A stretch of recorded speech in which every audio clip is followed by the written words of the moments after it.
Il y a des silences qui pèsent plus lourd que des cris. Depuis quelque temps, je sens ce silence s'épaissir au-dessus de notre pays, comme un voile de peur que personne n'ose nommer. L'élection présidentielle approche, les discours s'enchaînent, les alliances se dessinent, mais derrière les mots, je perçois cette inquiétude sourde, ce frisson que tant d'Ivoiriens connaissent, celui du danger qui plane sur ceux qui osent dire non. La mort du président Henri Konan Bédié a bouleversé le pays. Certains ont parlé de hasard, d'autres de destin. Moi, j'y ai vu le rappel brutal de notre fragilité, celle d'une nation qui n'a jamais vraiment refermé ses plaies, où la mort d'un leader politique ranime aussitôt les peurs et les soupçons. Parce que nous avons trop vu, trop vécu, trop perdu pour ne pas trembler à chaque fois qu'un grand nom s'éteint dans la tourmente.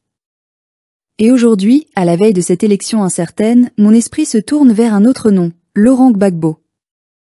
Pour beaucoup, il reste une figure politique, pour d'autres, un symbole, une mémoire, un repère dans la tempête. Qu'on l'aime ou qu'on le conteste, nul ne peut nier que son histoire est indissociable de celle de la Côte d'Ivoire moderne. Et c'est pour cela que la question de sa sécurité, de sa vie même, dépasse sa personne. Elle touche à l'âme même de notre démocratie. J'ai peur, oui. Pas d'un ennemi visible, mais de cette atmosphère qui s'installe doucement, où tout devient possible, même l'impensable. J'ai peur que la politique, chez nous, soit redevenue un champ de bataille plutôt qu'un espace de débat. J'ai peur que le pouvoir confonde encore une fois la contradiction avec la menace, la dissidence avec la trahison. Nous avons déjà connu ces heures sombres où les opposants disparaissaient, où les mots coûtaient cher, où l'on apprenait à se taire pour survivre. Et je me demande, avons-nous vraiment tiré les leçons du passé? Ou bien sommes-nous condamnés à rejouer sans cesse le même drame, avec d'autres acteurs mais le même scénario? Je repense à Laurent Gbagbo, cet homme qui a connu la prison, l'humiliation, l'exil. Et pourtant, à son retour, il n'a pas prêché la vengeance. Il a parlé de réconciliation, de vérité, de mémoire. Il a rappelé que la paix n'est pas l'oubli, mais la justice. Et que la Côte d'Ivoire ne peut se construire sur la peur et le silence. Mais voilà que la peur revient. Elle se glisse dans les conversations, dans les cafés, dans les familles. On murmure les noms, on évite les sujets sensibles, on regarde autour de soi avant de parler. Comme si l'histoire se remettait à tourner à rebours. Et moi, citoyen ordinaire, je me dis, si même les voix historiques, les anciens chefs d'État, ne sont pas en sécurité, qu'en est-il de nous, simples citoyens? Ce climat d'angoisse est un poison lent. Il ronge la confiance, il étouffe le débat, il pousse chacun à se réfugier dans la peur ou l'indifférence. Et pendant que le peuple s'inquiète, le pouvoir affiche une sérénité de façade, parlant de stabilité, de progrès, de paix retrouvée. Mais la paix n'est pas seulement l'absence de guerre. La paix, c'est aussi la liberté de parole, la sécurité des consciences, la possibilité de rêver sans craindre. Je ne veux pas revivre 2010. Je ne veux pas voir encore une fois des familles déchirées, des frères opposés, des corps sans nom dans les rues. Je ne veux pas que la Côte d'Ivoire continue de payer le prix de l'ambition de quelques-uns. Je veux croire qu'après tant d'épreuves, nous avons grandi. Que le pouvoir d'Abidjan, quel qu'il soit, a compris qu'aucune victoire n'est durable si elle se bâtit sur la peur. Je ne parle pas ici pour défendre un homme, mais une idée, celle de la justice et du respect de la vie humaine, quelle que soit l'appartenance politique. Car si l'on peut craindre pour un ancien président, que dire alors de l'étudiant militant, du journaliste critique, du simple citoyen qui ose questionner? Un pays qui ne protège pas ses voix discordantes finit toujours par s'étouffer lui-même.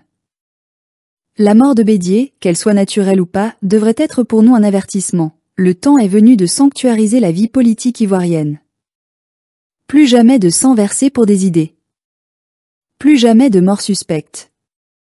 Plus jamais de pouvoirs si fragiles qu'ils se sentent menacés par une parole différente. Je rêve d'une Côte d'Ivoire où les opposants ne sont pas des ennemis, mais des gardiens du débat. Où l'État protège ses anciens présidents comme les symboles vivants de la République. Où la justice n'est plus un instrument de vengeance, mais le socle de la confiance. Je sais que beaucoup, comme moi, partagent cette angoisse silencieuse. Ils aiment leur pays, mais ils ne reconnaissent plus sa voix. Ils voudraient croire aux institutions, mais leurs souvenirs les en empêchent. Et pourtant, au fond de moi, je garde cette petite flamme, celle de la dignité ivoirienne, celle du peuple qui se relève toujours, même quand tout semble perdu. Laurent Gbagbo n'est pas éternel. Aucun leader ne l'est. Mais les idées qu'il incarne, la souveraineté, la dignité, la résistance à l'injustice, sont plus fortes que la peur.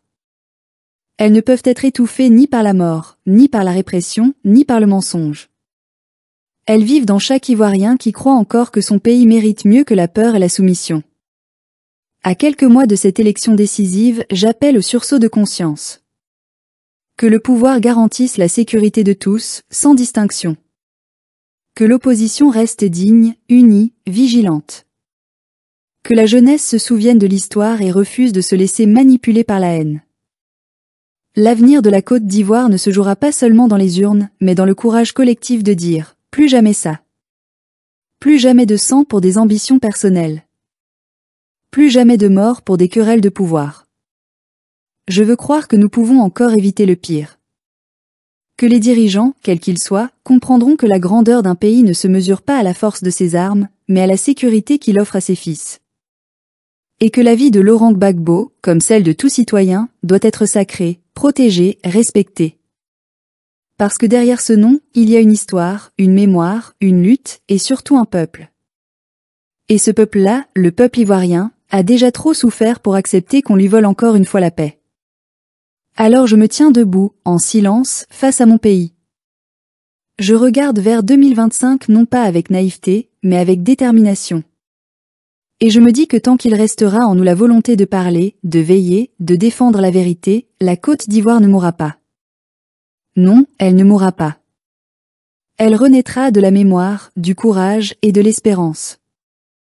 Et peut-être qu'un jour, nos enfants pourront enfin dire, ils ont su protéger la vie, même quand la peur voulait la détruire.